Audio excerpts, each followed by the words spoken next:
Next trick we are going to teach you is called Sidewinder. Sidewinder it's similar to UFO.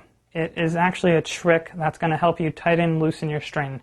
It's a little bit better than UFO because the yo-yo is not going sideways. You have more control, and it's purely a trick that I use for adjusting my string really tight, really loose, getting it just right. It looks like this. Notice how the string is wrapping around the side of the yo-yo. I'll try that again, like so. It's tightening when I do it to the right. It's loosening when I do it to the left. What you do, throw a straw and sleeper.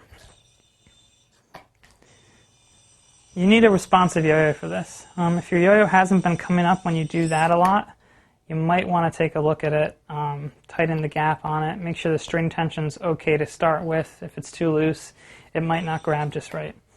So for Sidewinder, get a strong throw. What you're going to do is, it's kind of like you make a swooping motion with your hand. Watch my throw hand. It's going to be like that. Make a big swooping motion. A little bit of a jerk. It's kind of, you snap it up, make a big jumping motion, swooping motion in the air, and you'll see what happens. The yo-yo basically tries to follow the string that's coming up, but because it grabbed the string and it's following up, the string on the side is grabbing the edge and shooting around it.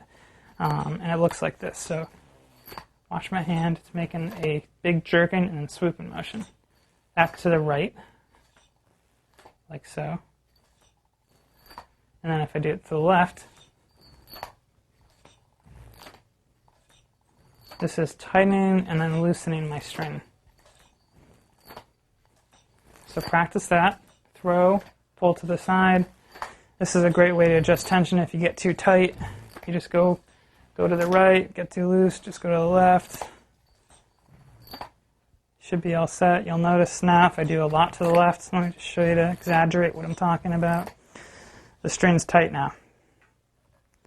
If I go to the right, do this trick, it's going to loosen it up. Don't get aggravated at first. When you first start doing it, a lot of times the yo just shoots back up as you're trying to do it. If that happens, try exaggerating your motion, bring your hand really far over. But simply a little bit of a tug, a little bit of a pull, you'll have it, the Sidewinder.